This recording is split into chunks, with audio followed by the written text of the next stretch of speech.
வணக்கம். இன்னைக்கு நாம ஒரு முக்கியமான விஷயத்த பத்தி பேச போறோம்.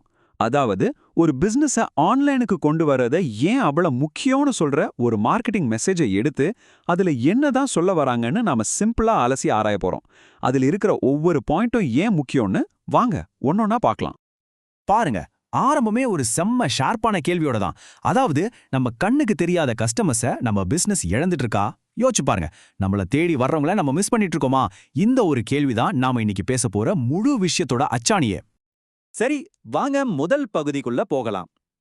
இந்த டிஜிட்டல் உலகத்துல ஜெயிக்கணும்னா அதுக்கு ஒரு முதல் விதி இருக்கு. அது என்னன்னு முதல்ல பாப்போம். இந்த ரூல் ரொம்ப ரொம்ப சிம்பிள். சொல்ல போனா இன்னைக்கு நமக்கு ஒரு கடை இருக்கு இல்ல ஒரு ஆபீஸ் இருக்கிறது மட்டுமே பத்தாது. நீங்க ஆன்லைன்ல இல்லைனா நீங்க இருக்கிறதே பல பேருக்கு தெரியாம போயிடும். இதுதான் நம்பினாலும் நம்பாட்டியும் இன்னத்த நிஜம். இந்த ஒரு வரிய பாருங்க, இது விஷயத்தை இன்னும் சூப்பரா விளக்குது. இதை எப்படி யோசிச்சு பாருங்களேன். நிஜ உலகத்துல நம்ம கடைக்கு ஒரு அட்ரஸ் எவ்வளவு முக்கியம், அதே மாதிரி தான் ஆன்லைன் உலகத்துல உங்க பிசினஸ்க்கான அட்ரஸ் தான் உங்க வெப்சைட். மக்கள் உங்களை தேடி வர்றதுக்கான முதல் படியே இதுதான். ஓகே, இப்போ நமக்கு ஒரு டிஜிட்டல் அட்ரஸ் கிடைச்சிருச்சு. ஆனா அதோட வேலை அவ்வளவுதானா?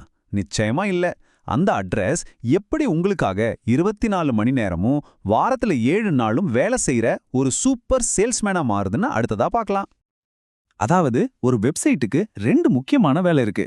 ஒன்னு, அது உங்களுடைய ஆன்லைன் அட்ரஸ், உங்க அடையாளம். இன்னொன்னு, அது உங்களுக்காக கொஞ்சம் கூட ரெஸ்ட் எடுக்காம உழைக்கிற ஒரு சூப்பரான ஊழியர் மாதிரி. முதல்ல ஒரு நல்ல ப்ரொஃபஷனலான வெப்சைட் இருந்தா அதை பார்க்குற கஸ்டமர்ஸுக்கு உங்க மேல ஒரு நம்பிக்கை வரும். ஓகே, இவங்க ஜென்யூனான ஆளுங்கன்னு தோணும்.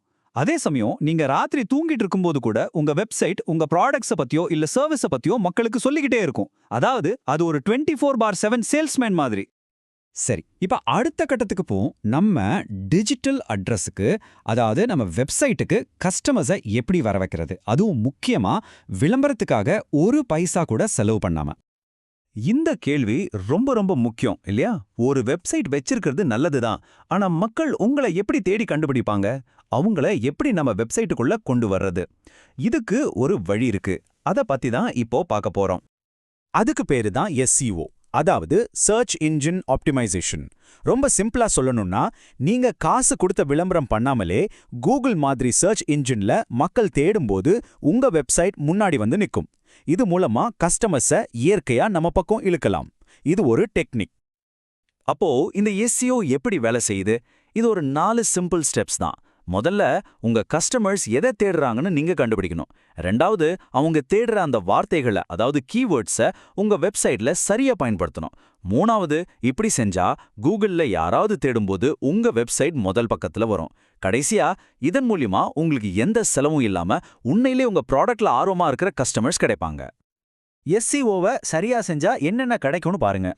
இது ஒரு சங்கிலி தொடர் மாதிரி. முதல்ல உங்க விளம்பர செலவு மிச்சமாகும்.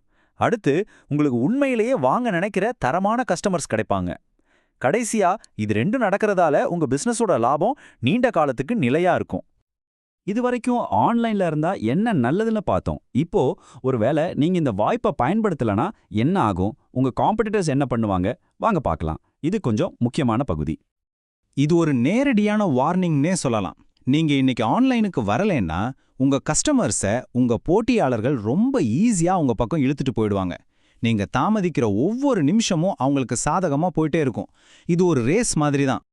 இப்போ உங்க முன்னாடி 2 பாதை இருக்கு. இந்த ரெண்டையும் கொஞ்சம் பாருங்க. ஒரு பக்கம் நீங்க ஆன்லைன் போனா விளம்பர செலவு மிச்சமாகும், நல்ல கஸ்டமர்ஸ் கிடைப்பாங்க, லாபம் நிக்கும்.